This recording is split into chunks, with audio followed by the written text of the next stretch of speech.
Welcome to The Actual Story, the official podcast of the National Agricultural Communicators of Tomorrow.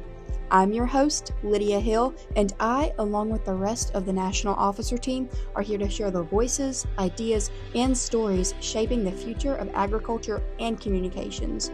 Whether you're a student, professional, or simply passionate about the industry, this is your place to connect, learn, and be inspired. So without further ado, let's dive into today's actual story. Hailey Gilbreath is a marketing and communications specialist with a deep passion for agriculture and sustainability. Originally from Southwest Missouri, Hailey's connection to agriculture was shaped by her community and being raised on a small cow-calf farm, sparking a career dedicated to advancing the industry. She's currently the Director of Communications for the Kansas Beef Council, where she drives demand for beef to consumers and elevates brand awareness through social media, digital advertising campaigns, driving audience engagement, brand partnerships, and more. Prior to the Kansas Beef Council, she served as communications manager at the United Sorghum Checkoff program, where she developed and executed impactful communication strategies to educate producers and promote research that supported the sorghum industry. In addition to her full-time job, Hailey provides freelance communication support for Sustainable Crop Insurance Services, a crop insurance agency that recognized for its outstanding customer service. She also works with a rural radio broadcaster delivering news, updates, and agricultural insights to rural communities. Hailey holds a bachelor's degree in agriculture communications with a minor in animal science from Missouri State University and an associate's degree in agriculture business from Crowder College. She is committed to amplifying the voice of agriculture and supporting innovative solutions that sustain and grow the industry. I guess go ahead and tell me a little about who you are, your position right now, and give me some of your background. Absolutely. Yes. Well, thank you so much for having me on here, Lydia. I'm super excited. As I said, my name's Hailey Gilbreath. I originally was born and raised in Joplin, Missouri. So I'm a Missourian, true and true, through and through. But the last handful of years, I have actually lived in West Texas, and I previously worked for the United Sorghum Checkoff program. And then just recently, almost a year ago, I moved up to Topeka, Kansas, and where I am now the Director of Communications for the Kansas Beef Council. So my second checkoff, I hold a very special place in my heart for checkoffs. I think they do incredible work, and I'm very thankful to be able to do what I get to do.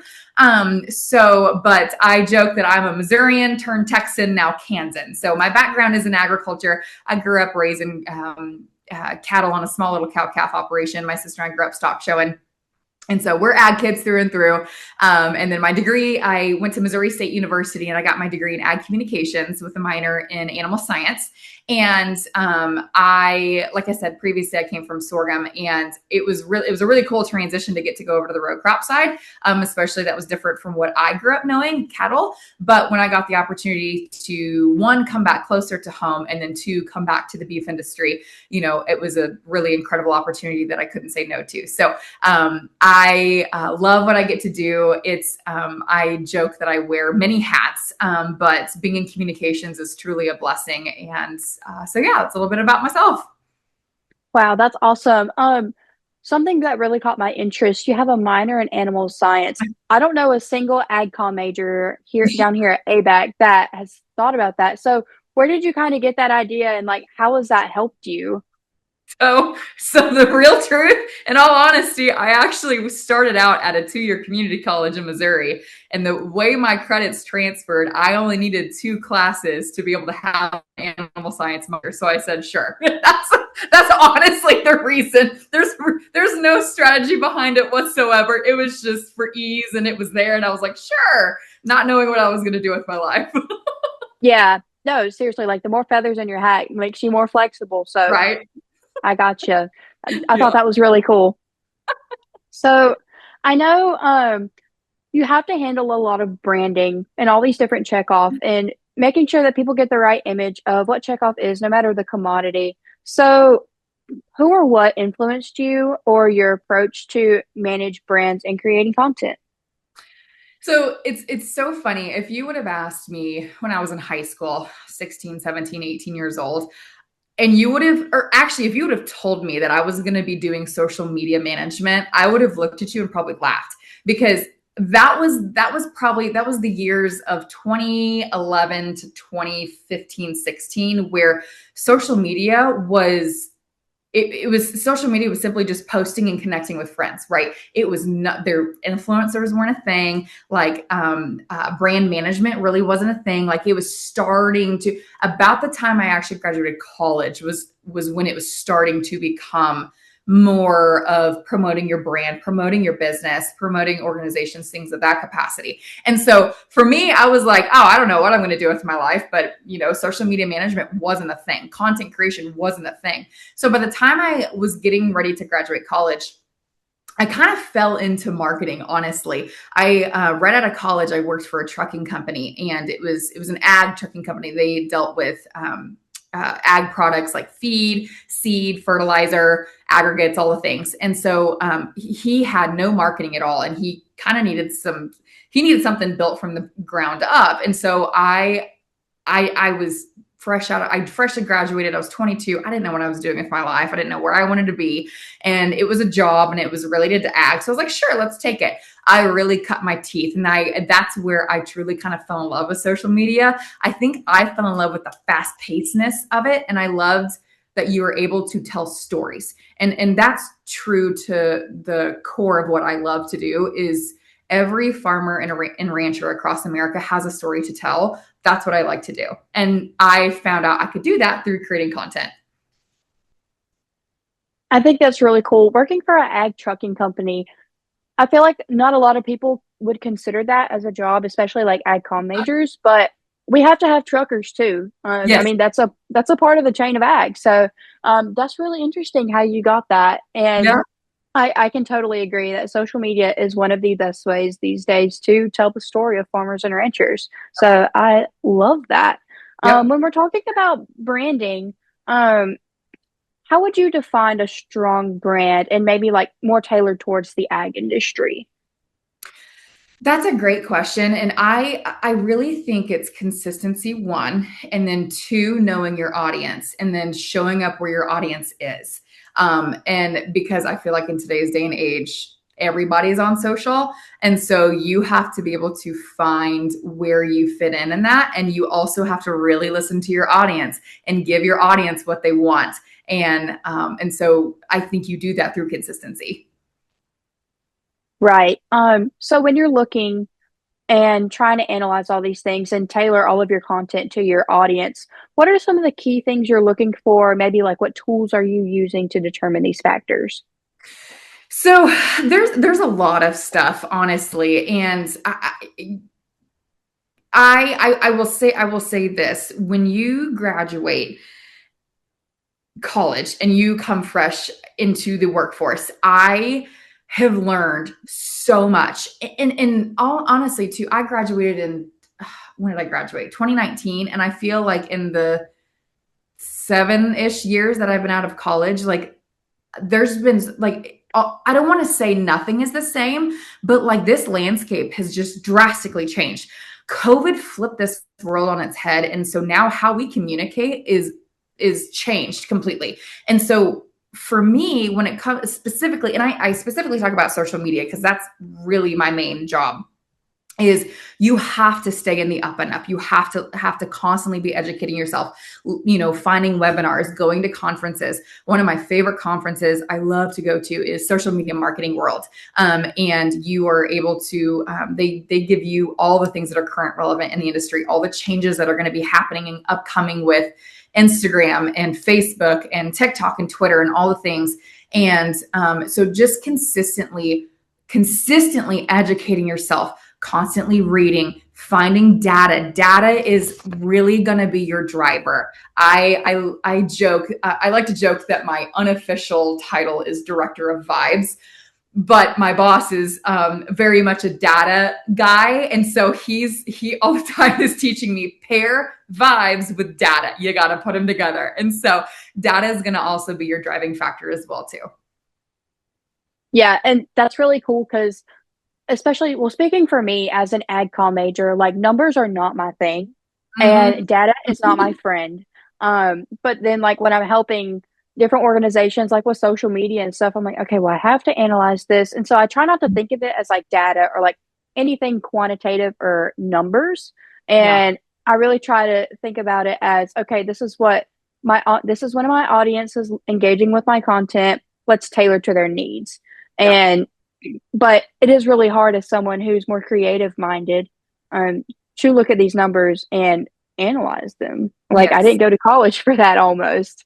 Yep, I agree. And honestly, that's what I have experienced as well too. Because I joke, I don't do math, I do AdCom math. And so but for example, their HelloFresh put out an article about how Americans are doing dinner in 2025 and then what to expect for 2026.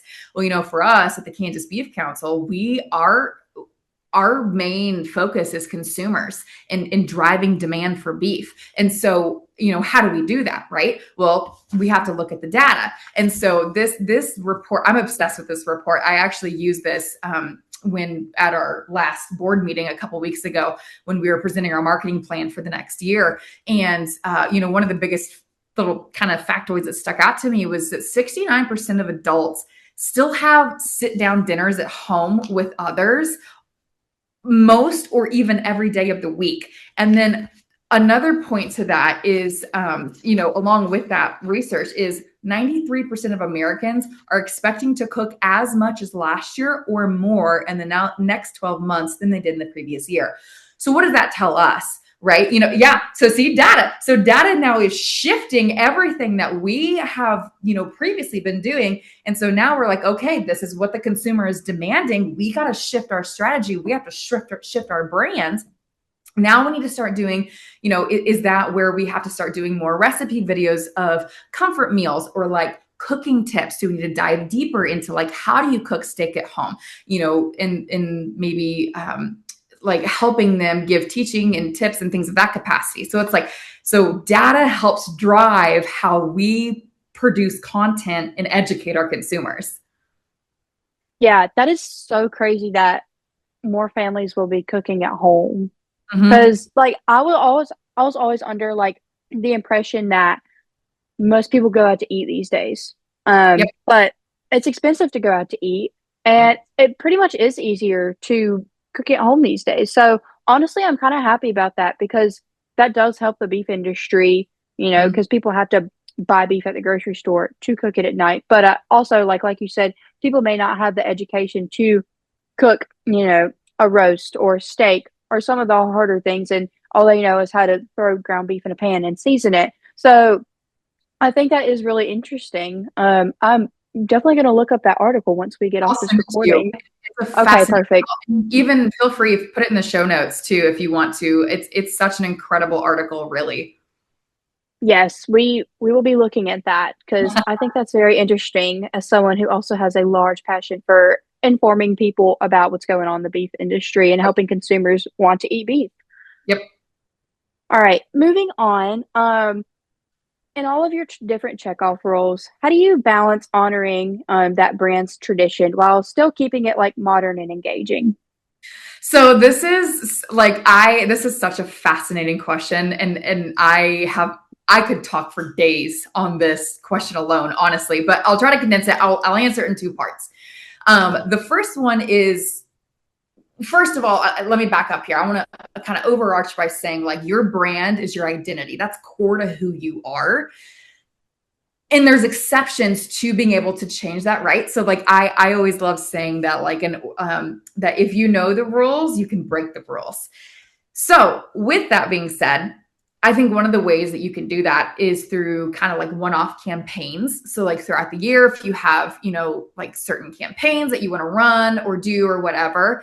So I'll give an example. So when I was at the sorghum checkoff, sorghum, one of their biggest hurdles is that a lot of people don't know that sorghum can actually be, it's on the consumer side. A lot of people don't know that you can actually eat sorghum. Like it's a grain, just like rice, just like quinoa. And so that was one of the campaigns that we decided to create and do was Sorghum Secret. And so it went along with, we were going to Commodity Classic one year. And so we decided to do this whole campaign. We created a website. It had its own brand kit, had its own colors, font, typography. We created t-shirts. We did guerrilla marketing warfare where we had QR codes that led to the website, did videos. It was a really cool campaign. And it was a really good push to be able to help educate consumers that you can't eat sorghum. And it's actually a very nutritious, incredible grain. And so that's one way that you can kind of stay modern, stay fun, and still get to be very creative while maintaining your brand guidelines. And then the other one is social media. So going back to my social, social media is not meant to be serious. Social media, people go to social for entertainment and for news. That's it. And so how do we entertain them while still getting across the message that we want to get across? One of those ways is, whenever you're creating your social media pillars, for me, I always include a fun trend category.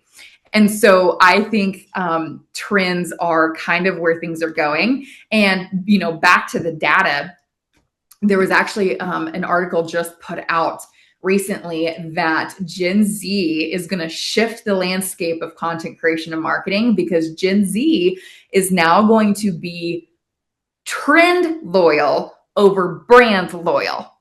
And so it's very fascinating so going back to that data and comparing communications and data together, it's very fascinating how that's going to end up playing out.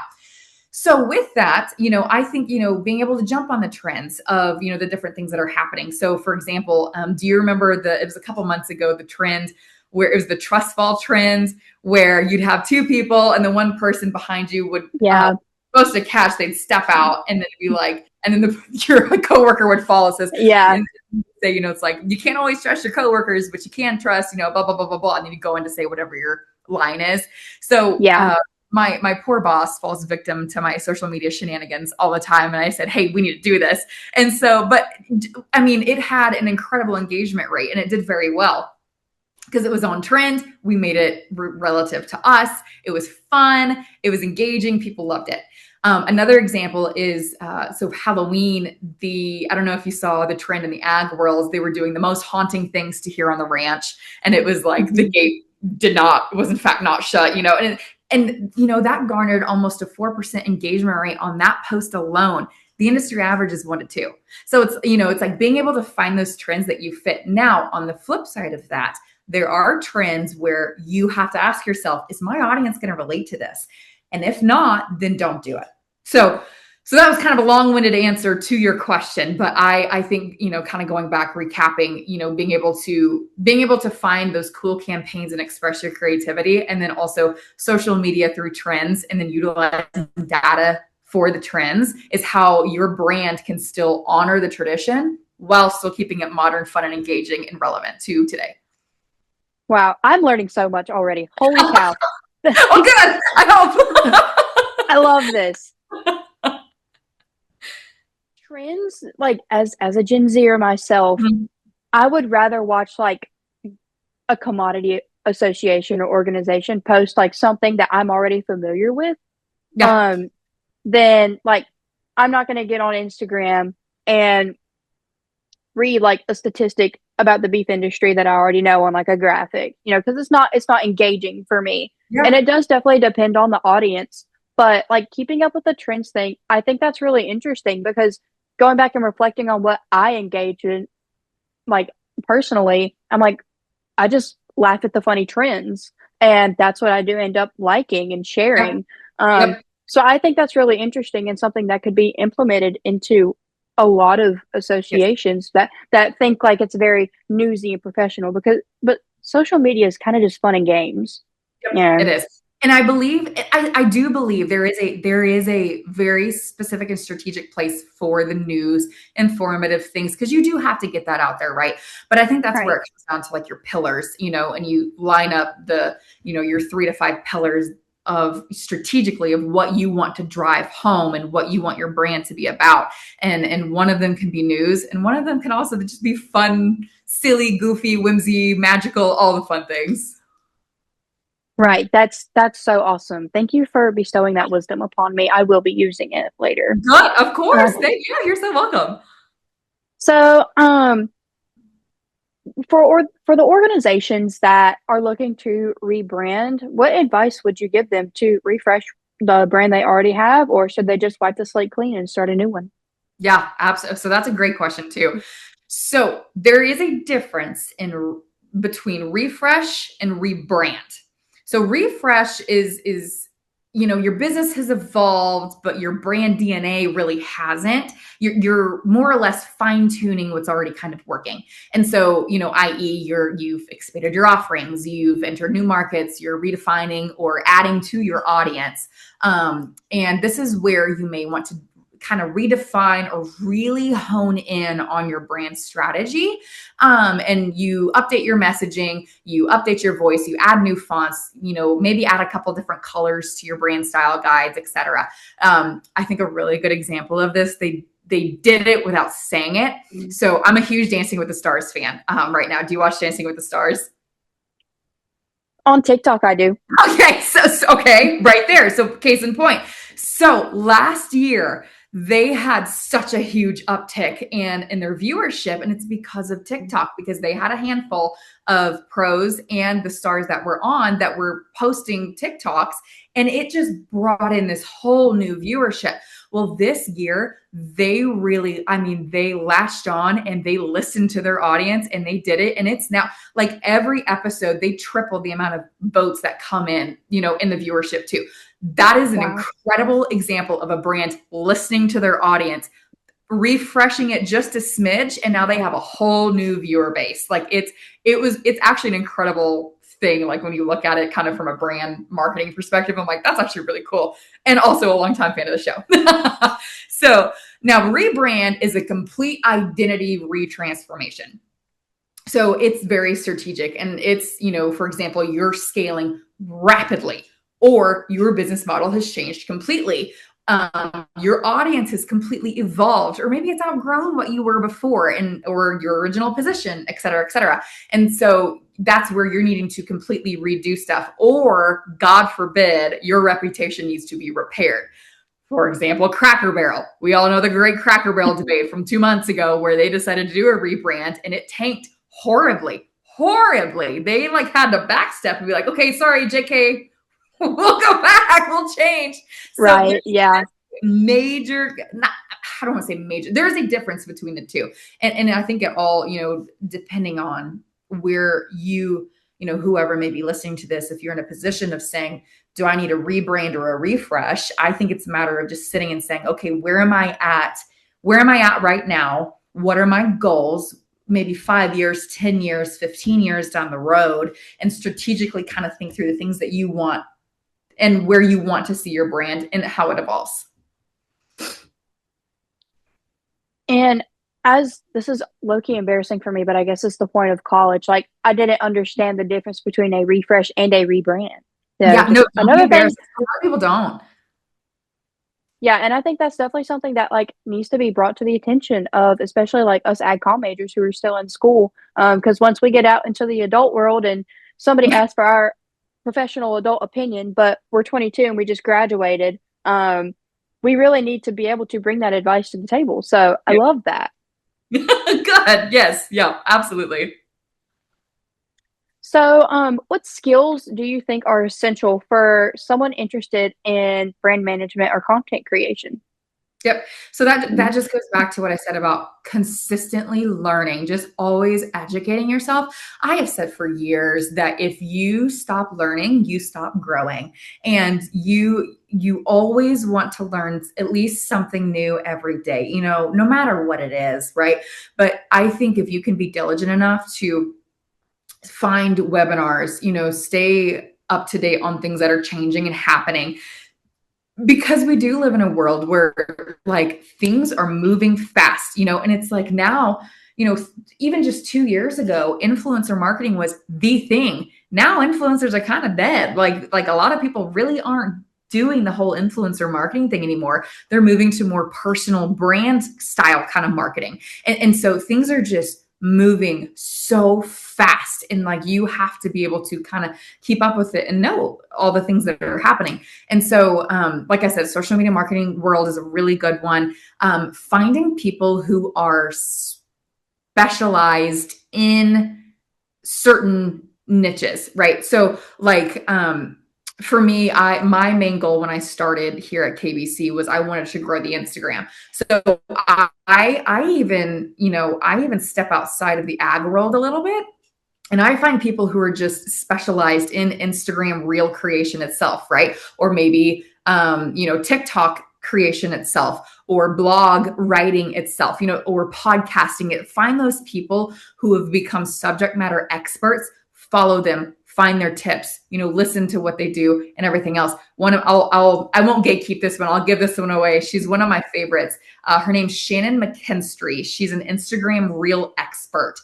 She's on Instagram, obviously. She, let's see if I can pull her up and find her handle real quick. She gives tips all the time, and she is very up to date about the changes that happen, the things that are going on within Instagram, and really good about giving you like hooks and hook tips, tips to improve your reels, to be able to get better reach, things of that capacity. And so I cannot emphasize enough, just don't stop learning, just continually educate yourself, especially in this ever evolving world. And again, going back to the data, finding the data to back up why you're doing what you're doing, because ultimately, I mean, people vote with their dollars. And especially like on our side, when we're dealing with consumers and buying beef and like driving demand to put beef dishes on the table, right? It's like they vote with their dollars. How do we get them to do that? And so it all just goes back to data and learning. There you go. Data and learning. So kind of like backing off of the question of like what skills do you need? Mhm. What software do you use to create content? So I guess I'm asking like, do you need to purchase the whole Adobe suite to make good content? You're gonna get me crucified. My professors would be crucifying me right now if they heard this. So it's so funny. I'm not anti-Adobe. I use Adobe, but I'm a Canva girly. I admit it. I am a Canva girly through and through. My best friend is the graphic designer for Texas Longhorn Breeders. She does their magazine. She uses Photoshop and InDesign, and she cusses me every single time that I use Canva. She's like, Hailey, why do you keep using Canva? And I'm like, because it's easy and I love it. And my former boss at Sorghum, he's an incredible designer by trade. He actually used to be one of the head creatives at Chuck E. Cheese corporate in Dallas. I mean, he's an incredible designer, and he's very much Adobe, and he would always roll his eyes and give me a hard time for using Canva. But so here, all of that said, I'll give my kind of overall synopsis. When it comes to major design projects, I think you should design them in Adobe just because it does have the higher power, better quality, all the things. When it comes to social media, use Canva. It's easy, it's quick, it puts out what you need. That's all it is. Now, when it comes to other stuff, so I could go for days about different tools you could use to help.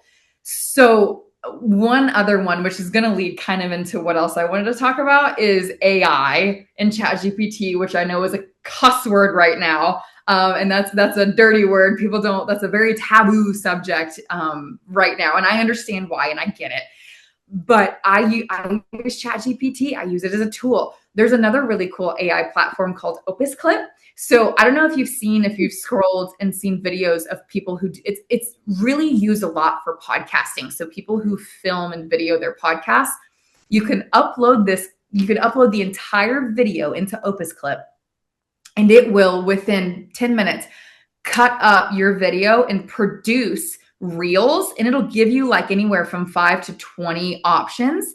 And it grades it, and it organizes it, rates it, and grades it based on virality opportunity, based on the hook, the intro, the text, and the overall quality of your video. It does it all for you. It's incredible. So for like broadcasters or interviewers, for like this, if you were to take this video, you could upload this into Opus Clip, put it in there, and it would create videos for you, content creation, to be able to spit out and post on your socials. Boom, right there. 5 Holy hours. cow. That is so cool. Isn't that crazy? Yeah. And we can dive into the AI discussion, but Yes. I'm going to backtrack. Like on Adobe, I think it's valuable that we learn it. Mhm. But and honestly, I completely agree with you. For social media, Canva or like I'm an Adobe Express girl. Yeah. Once I learned what that was, I was like, oh wait, this is kind of cooler than Canva. And I can upload like anything from Adobe Express that I make, like into InDesign or Yeah. Premiere or anything like that. Um, I think it's worth learning. And like you said, it's really good for those bigger projects. But for social media use, the stuff that gets it out quick and easy, because that's like the point of social media. If I'm working a livestock show and I need to get up who the Grand and Reserve champion heifers are, I don't need to pull up my laptop, go into InDesign, make like a little Yeah. graphic. No, I can just pull it up on my phone and do it real quick in Canva or Yeah. Adobe Express. So I think there's definitely a time and a place for it. But maybe just in college, like there's a lot of misconceptions that you have to use this Mhm. really hard software. And honestly, I think Adobe is its own language because all of the It is. programs are kind of like the same, but you have to spend time in it and learn it. Like I remember using Premiere for the first time, and I'm pretty sure I cried because I was so frustrated. And I had to go sit in my professor's office and be like, please help me with this. And he just like did it in 2 minutes. And I was like, oh, okay. Well, I guess I'll Yeah. get there eventually. Yep. And I think it had like again, I think every platform has its own respective place to be used.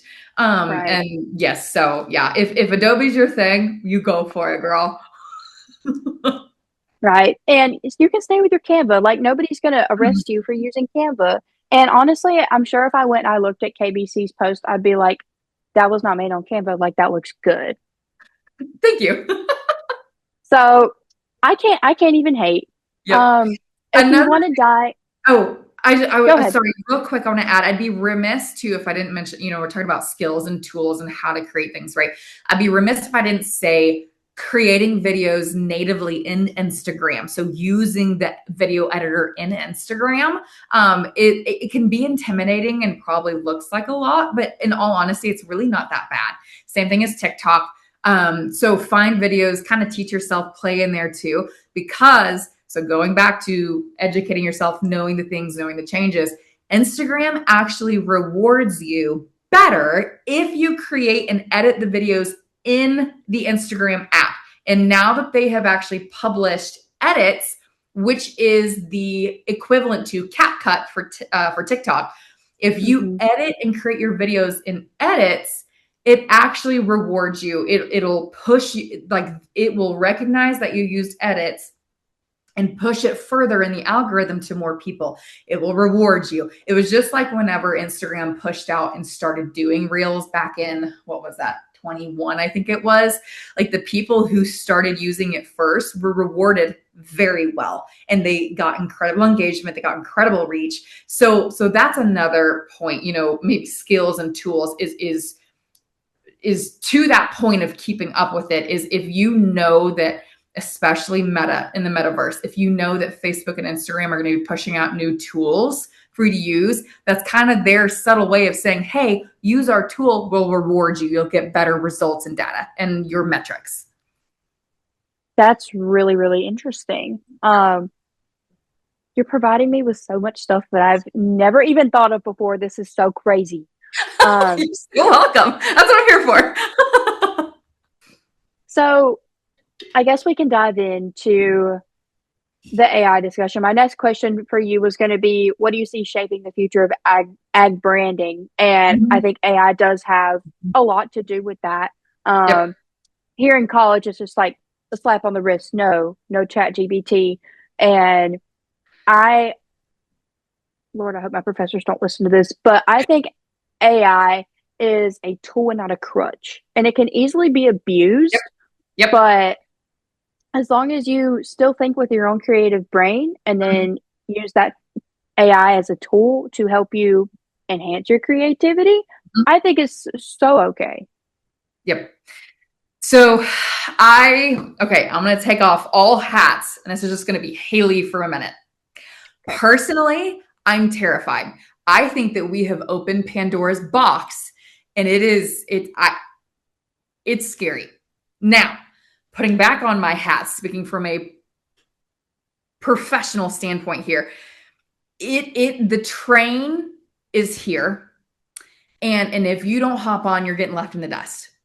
I Right. don't agree with it, but unfortunately, AI, artificial intelligence, chat GPT, it's not going anywhere. It is now rooted forever, ingrained in humanity. And so if we don't use it, one of my favorite sayings is if you are not at the table, you're on the menu.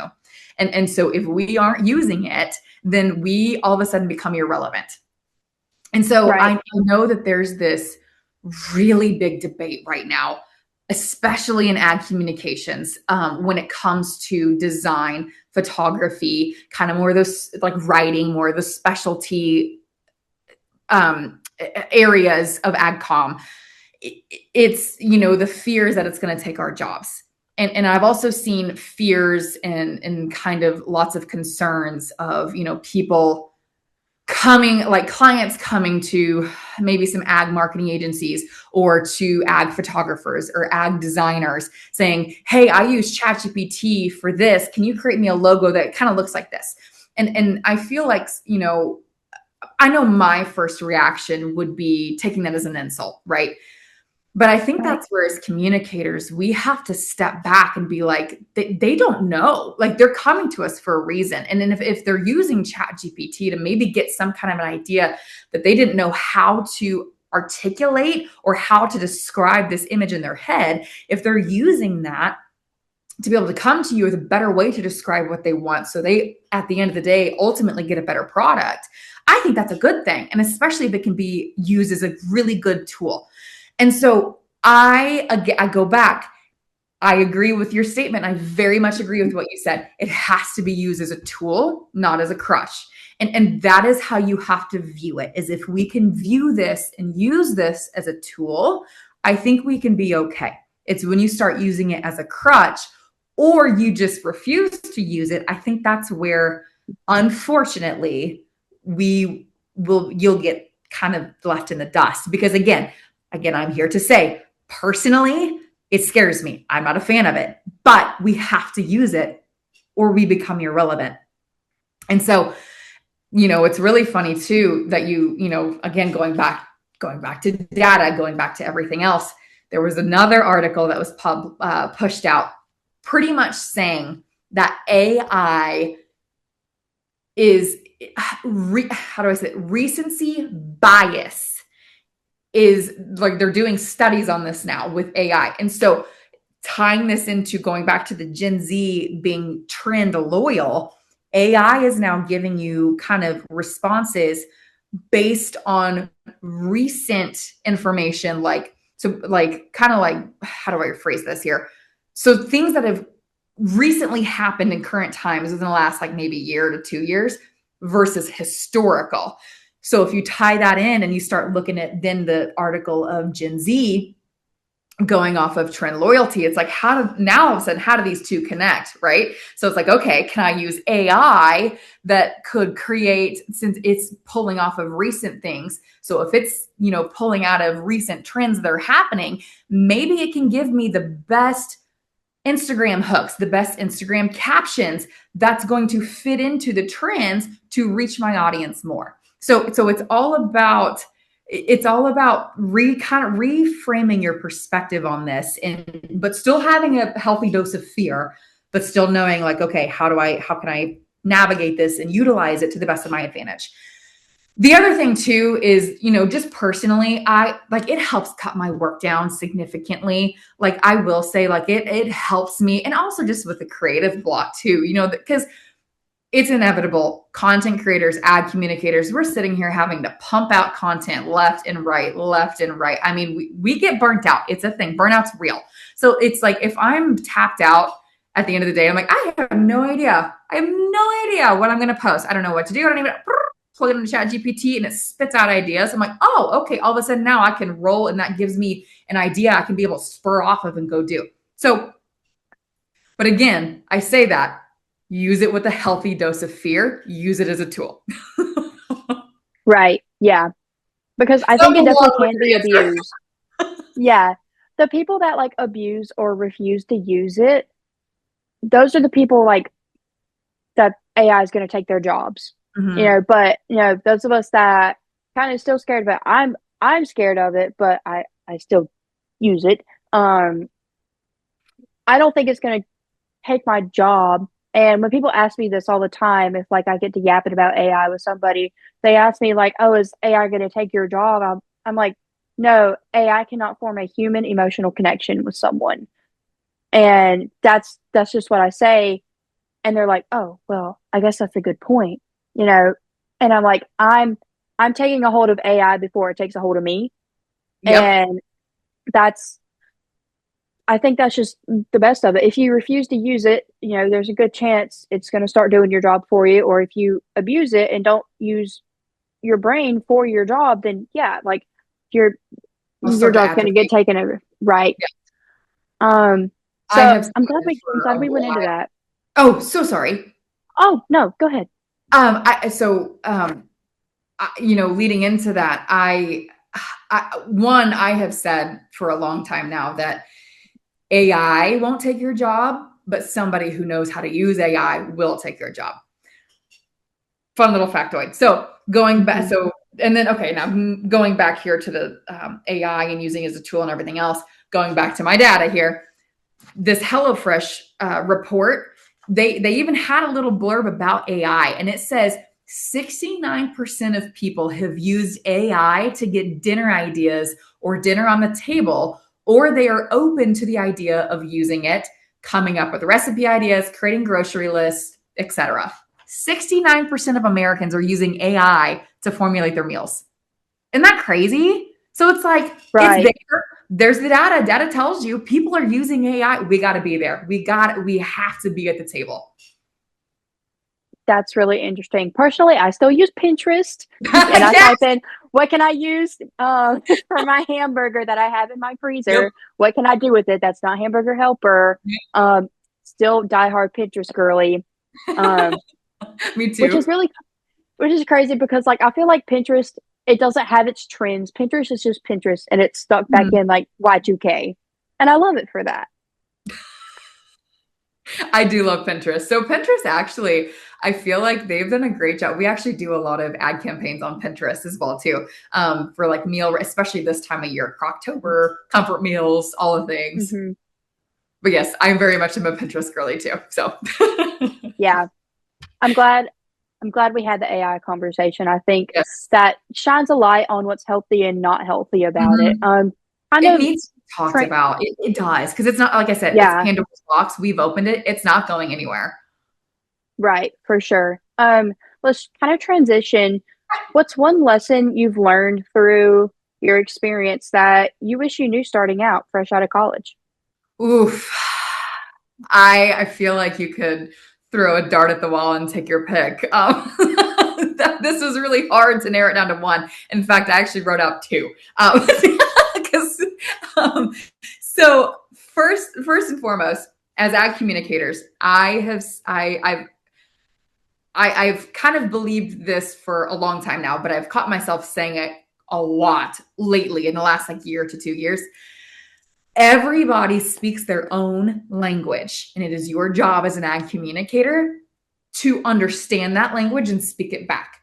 And so, what I mean by that is, you may have one coworker call you and say, you pick up the phone and they're like, "Hey, how are you? I need this due tomorrow." And then click and they hang up. And you're like, "Okay, cool." And you got your task list of stuff that you need for them. You get it done, move on. You may have another coworker that comes in your office and says, "Hey, how are you? How was your weekend? How's the kids? How's your pets? How's this? How's your life? What'd you do? Did you have fun? Did you go on vacation?" You sit and talk for a half hour before you even get to the point of what they came in there for. And then when they do, they may list out two things and then it sparks off a tangent thought, oh, and this and this and this. And you end up having a conversation for 2 hours. And so being able to know and communicate how your coworkers speak and talk and navigate how they do their jobs will help you out tremendously in the long run. And I think it also just speaks volumes to the myriad of personality tests that are out there, right? And just being able to know how people speak, know how people react, know how people work, know how people communicate. And it's like, how do you communicate that so you have the best working relationship? Now, you will not get along with everybody. I can tell you that right now. You will not get along with everybody, but you still have a job to do at the end of the day. So how do you Right. communicate with them, with somebody you may not get along with? How do you communicate to still get the job done and done properly? So my second thing, this is a recent one. My boss actually, he learned this from another coworker. Actually, I think at the one of the other beef councils, I can't remember. And so this is kind of like our new little mantra that we say a lot, especially in light of today. It is, doesn't need to be said, doesn't need to be said by me, doesn't need to be said right now. And so I think it really helps kind of shift your perspective and think about, really marinating over your responses so you can have the best formulated response to people, when they ask questions or when they say something, or if you're in a seminar, if you're in a workshop, or if you're, presenting to a group of people, whatever it may be. So out of all the things I've learned, those are probably my top two that I really like to share and share with others. And I think those are both extremely valuable. One thing I've learned about going to conferences is that conferences, seminars, sessions, they love a personality and like leadership test. Yeah. And it started to get like really repetitive when I would take them pretty often. And then I started like noticing like throughout my college career how like I've started to change, especially like even back in high school and FFA, we would take them for like little leadership whatevers. And like how I would change as an individual and how I'd need to tailor how I changed as a person to whatever group or team I was working in right now. And like my most hated question is like when I'm applying for an internship or a job or some sort of leadership position is like, well, how well do you work in a team? Like describe that experience. And I'm like, I mean, like I love a team, but then it's also hard for me as an individual to admit like I like doing some work alone. Yeah. And I think that's something a lot of us may struggle to admit because, you want to be able to answer to whoever's hiring you, that employer, like, yeah, I work in a team, like you should hire me. And then you get to the job and you just kind of do all your work by yourself, but that's not the Yeah. position you were hired for. So being able to discover who you are, like you said, and then tailoring that to whatever team aspect you're in is so important that I've learned. Yep. You have to be a chameleon almost, kind of, without Yeah, losing who you are, true to you. yes, for sure. And I think a lot of college students like struggle with that because they're trying to get X, Y, and Z done and then lose track of who they are as a person. Yep, I agree. So I always like to ask this question at the end, or somewhere near the end, but what advice would you give to students or just young professionals who are looking to build their personal brand in agriculture, or just like what life advice would you give in general? Yeah, absolutely. So I, I am one where I say, stay true to you. And I say that because I speak from a place of I lost who I was at one point in my life, and it took a lot to be able to get back to that. And so I'm very firm in, if you like, own your weird. And I wish I could take credit for that statement. My boss, he's one of the best leaders I've worked with. I love him to death. His thing he has been saying lately is own your weird. And it's truly own who you are, because there's only one of you. Right. And so, I like to backtrack that a little bit. And it starts at a foundation. So I always Right. like to, one of my favorite analogies is picture a table and you have four legs, right? You have emotional, mental, spiritual, physical, all health. And if one of those legs gets wobbly, the whole table is off kilter. So it's like you should be firm in all four of those, and that can help set your base. And then that really backs up, who you are, your authentic self. And like for me, I am loud. I am, fun. I am bubbly. I like to have a good time. I like bright colors. I love checker print. I like bright patterns. I love a bright, colorful life. That's true to who I am. And that may not be everybody's cup of tea, and that's okay. But don't ever let anybody dim your spirit and who you are as a person. If they say they don't like it, that's okay. 10 other people will. And that's what matters, is finding your people that love and support you for who you are as a person. And do not ever compromise. Do not ever compromise who you are in your spirit for something that doesn't align with your boundaries and your morals and beliefs. And so, to that is, I'm also very firm about boundaries in any capacity, in any facet, workplace, personal, social, relationship, anything at all. Set your boundaries. And if those are your boundaries, do not compromise them. If that's true to who you are, that is your morals, that's what you believe in, don't sacrifice them. Right. I think that's extremely important, whether it's work, school, personal life. A lot of us young people are still trying to figure that out. But Yeah. I think as long as you began that journey to figuring out who you are as an individual, staying true to who you are and not trying to impress everybody with what you can do, it'll all work out how it's supposed to. Yeah. 100%. And, I think, you want to talk about branding and content and everything else. And I think that even transposes into brands. If you are you like to say vulgar words, you like to have fun, there's that group and audience that is for you. So one of my favorite brands is, have you ever heard of Inappropriate Trucker Hats?